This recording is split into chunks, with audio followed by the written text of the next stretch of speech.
দেখুন সাকিবের দরদের এক প্রেমের গান আপনারা দেখতে পাচ্ছেন সাকিব খান এবং সোনাল চৌহানের। এর আগেও ২টি গান মুক্তি পেয়েছে যেগুলোতে আমরা দেখতে পেয়েছি বেশ দরদ ভরা ছিল গানগুলো।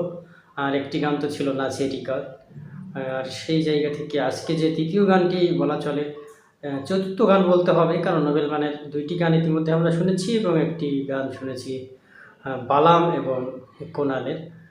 সেই জায়গা থেকে আমরা দেখতে পাচ্ছি যে এই আজকের যে গানটি ইমরান মাহমুদুল করেছেন সেখানে আমরা দেখতে পাচ্ছি সাকিব খান সোনাল চৌহানের ভিন্ন রূপ। আপনারা প্রথম গানগুলোতে তাদের যে রোমান্টিকতা দেখেছিলেন, এই গানটাতে আমরা ঠিক সেভাবে দেখছি না। কারণটা কি? কারণটা গল্প সিনেমা দেখলেই আপনারা বুঝতে পারবেন। গল্পের শেষে যে ট্র্যাজেডির সৃষ্টি হয়েছে, প্রিয়তম আপনারা দেখেছেন যে শেষ ২০ মিনিট যেমন দর্শকদের হৃদয় ছুঁয়ে গেছে, ঠিক তেমনি এই যে সাকিব খানের যে দৃশ্যটি নিয়ে কথা হচ্ছিল, যে দৃশ্যটি তিনি সকাল থেকে খাবার দাবার গ্রহণ করেননি, আবার নামাজ পড়তেও দেখা যাচ্ছে সাকিব খানকে সোনাল চৌহানের জন্য।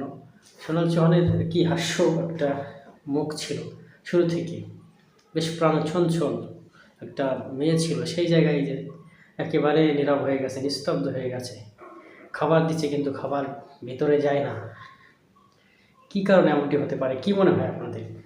সিনেমার গল্পটি কী? এখন পর্যন্ত আমরা যতটুকু জানি যে ভিন্ন ধাঁচের একটি গল্প, গতানুগতিক যে মারপিট, প্রেম, ভালোবাসা, মেলামেশা, মিলে যাওয়া, এগুলো বাদে একটি গতানুগতিক সিনেমা। একজন দেখতে পাচ্ছি স্বামী স্ত্রীর প্রতি একজন স্বামীর যে ভালোবাসা, এক প্রেমে এক জীবন, মানে কি একজনকেই ভালোবেসেই জীবন কাটিয়ে দিতে চায়, এমনটাই বোঝাচ্ছেন এখানে। আরও বিস্তারিত জানতে পারবেন সিনেমাটি দেখলে। ধন্যবাদ।